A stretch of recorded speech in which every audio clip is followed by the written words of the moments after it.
Welcome back. Austin can add another title to its growing list of accolades. The breakfast taco capital of the world. Eggs, bacon, and other toppings wrapped in a tortilla have become a mainstay menu item on almost every street corner. And joining me today are two men that explore that phenomenon in a book. Jarod, Neece, and Mando, Rayo.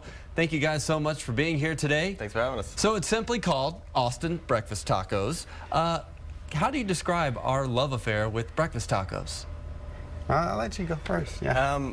You know, I mean, I think Austin really embraces, you know, breakfast tacos as like the fuel for the day. Yeah. You know, we did a New York Times article maybe a year or two ago, and they said that, you know, the reason that breakfast tacos kind of exploded in Austin is in the 80s, McDonald's was starting to do the Egg McMuffin, and local restaurants were trying to find a way to, you know, compete with that. And so that kind of really blew up, and now you see people like Whataburger and other places embracing it. So then that's kind of bringing breakfast taco to a lot more people. And then, you know, what better way to wake up than with you know, hot tortilla, eggs, and bacon, and you know.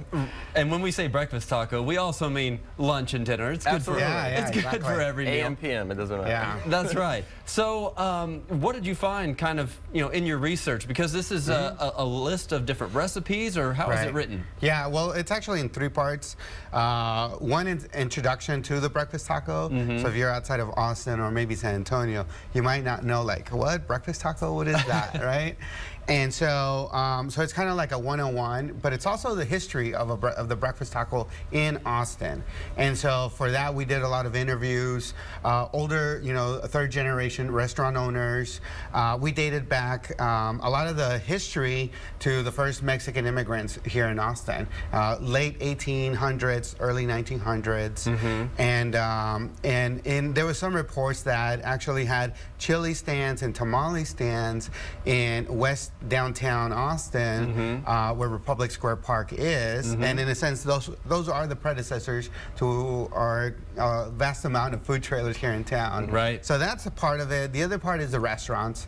You know, we cover about 24 restaurants, from the trailers to brick and mortar, from the ones that have been around since the 1950s to the new ones, to the Joe's Bakery to the Taco Delis. And then the third part is the community. It's the people of Austin, and why. I mean, it's sure, you know, we could tell you why we love breakfast tacos, right?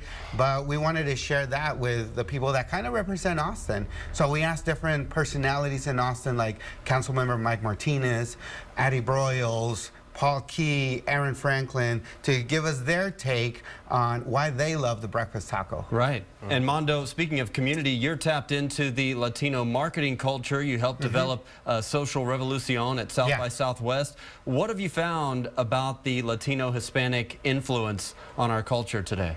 Oh, well, it's definitely influencing the mainstream, you know. So, you know, through the projects that I work on, it's really tapping into the multi-generations of Latinos and how that influences, you know, what we consume.